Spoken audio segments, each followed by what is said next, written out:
মোহাম্মদ সাল্লাল্লাহু আলাইহি ওয়াসাল্লামকে বিয়ের প্রস্তাব দেওয়ার আগে খাদিজা রাদিয়াল্লাহু তাআলা আনহার আরো দুটি বিয়ে হয়েছিল। দুইবার বিধবা হওয়া 40 বছর বয়সী একজন সম্পদশালী নারী 25 বছরের সুদর্শন ও নামমাত্র আয় করা যুবককে বিয়ের প্রস্তাব দিয়েছিলেন। নিজেদের আধুনিক বলে দাবি করা আমাদের জেনারেশনে একটিবার চিন্তা করে দেখা যাক, 2024 সালে হলো আমাদের জেনারেশন এই ঘটনাকে কি সাধারণ ঘটনা হিসেবে মানতে পারে? অথচ মোহাম্মদ সাল্লাল্লাহু আলাইহি ওয়াসাল্লাম এবং খাদিজা রাদিয়াল্লাহু তাআলা আনহার এই ঘটনা 1450 বছর আগের। 40 বছর বয়সে বিয়ে হওয়ার পরেও খাদিজা রাদিয়াল্লাহু তাআলা আনহা 6টি সন্তানের মা হয়েছিলেন।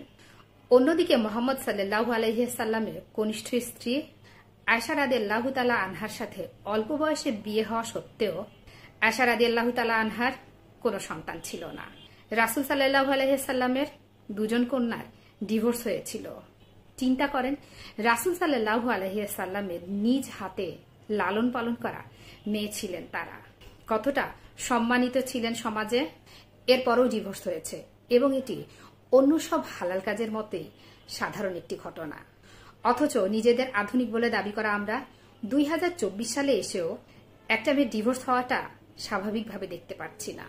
কি ভয়ঙ্কর একটা সমাজ ব্যবস্থা তৈরি করেছে আমরা, কি অদ্ভুত বিশ্বাস আর সংস্কৃতি আমাদের।